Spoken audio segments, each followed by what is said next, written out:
जाएगा वहाँ वहाँ तक वायुमंडल में पवित्रताएं इसकी मौजूद रहेंगी। आप अंदर आए हवन करने के बाद अभी लगा कि हाँ यहाँ कुछ अनुष्ठान हुआ है, अपने मन को प्रफुल्लित हो जाता है, पुलकित हो जाता है मन। तो जहाँ जहाँ ये धुआं जाएगा आज रात भर वहाँ वहाँ की दरिद्रताएं दूर होंगी। जो श्रद्धा भाव से पवित्रताएं, आकाश निर्मल होगा, आदि व्याधि सब दूर होंगी। ऐसी पवित्र अग्नि को साक्षी मानकर आज हमने जिनेंद्र भगवान का मंत्र स्मरण करके अग्नि दी, हवन किया। इसमें अगर तगर चंदन कृष्णा गरु ये सब लकड़ियाँ, आम्र पीपल ये सब पवित्र औषधियों को यहाँ पर अग्नि के लिए समर्पित किया गया। हिंदू शास्त्रों में इंद्रो अग्निमुखो कहा है कि देवता अग्निमुख होते हैं, जो भी आहुतियां दी जाती हैं वो उन तक पहुंचा करती हैं, ऐसा वैदिक ग्रंथ कहते हैं। जैन ग्रंथ इसको नहीं मानते हैं, लेकिन जैन ग्रंथ इसको दूसरे तरीके से मानते हैं कि ये जो धुआं है, धूम्र है, यह वातावरण को पवित्र कर देता है, अपने मन को पवित्र कर देता है। तो इस तरह के हवन यज्ञ ये नित्यम मृत मंत्र होम निरता ध्यानाग्निहोत्राकुला षटकर्माभिरतस्तपो धन धना साधु क्रिया साधुवा शील प्रावरणा गुणोपहरणा चंदार्कते ज्योतिका मोक्ष द्वार कपाट पाटन भटा प्रीणंतु माम साधुवा। आचार्य भक्ति में आता ये नित्यम मृत मंत्र होम निरता, जो साधु नित्य मंत्रों में अपने कर्मों का होम करता है वह मोक्ष के द्वार को खोल लिया करता है, ऐसा वर्णन शास्त्रों में है। शांति भक्ति में भी आता है कि नित्य हवन आदि करने से आपका जीवन पवित्र होता है, ऐसा श्रावकों के लिए उपदेश है, साधुओं के लिए मना है। ताई ने बोला कि आप तो अग्नि नहीं जलाते, फिर हवन क्यों कर रहे? हमने कहा आओगी तब पता पड़ेगा। हवन का उपदेश देते, लेकिन हवन में साधु बैठते नहीं हैं। कोई भी दिगंबर संत हवन के समय चले जाते हैं, क्योंकि वो वे मंत्रों का हवन करते हैं ध्यान की अग्नि में, और आप करते हैं जाप का हवन लकड़ी की अग्नि में। दोनों में इतना ही अंतर है।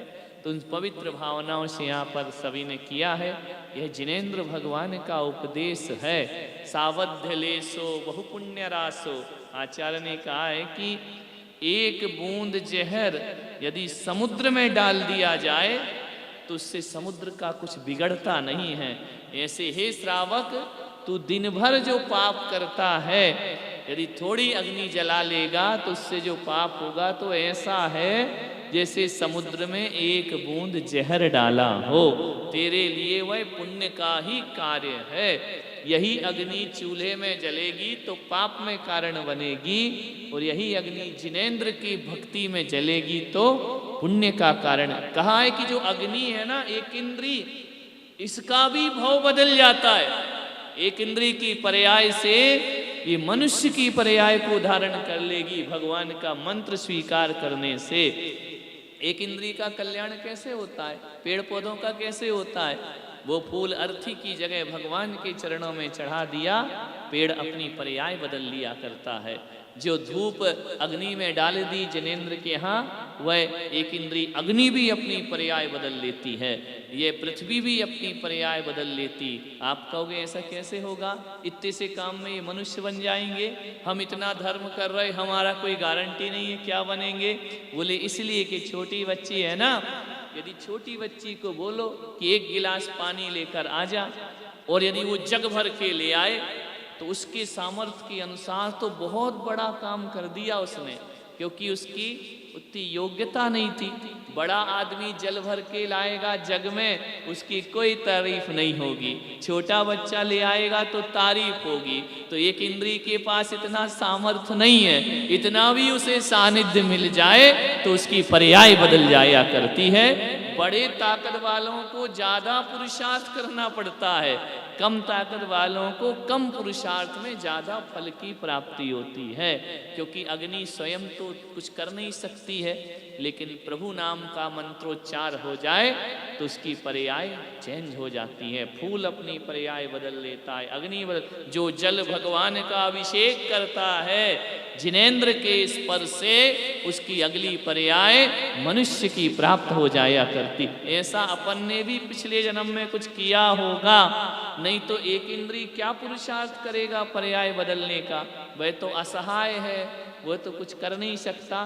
थोड़े से निमित्त से बड़ा फल प्राप्त होता है, थोड़े काम से बड़ा फल प्राप्त होता है। वही एक टाइम भोजन मुनि करे, वही श्रावक करे तो श्रावक के लिए ज़्यादा फल प्राप्त होता है, मुनि के लिए उतना नहीं होता, क्योंकि उसका तो मूल गुण है।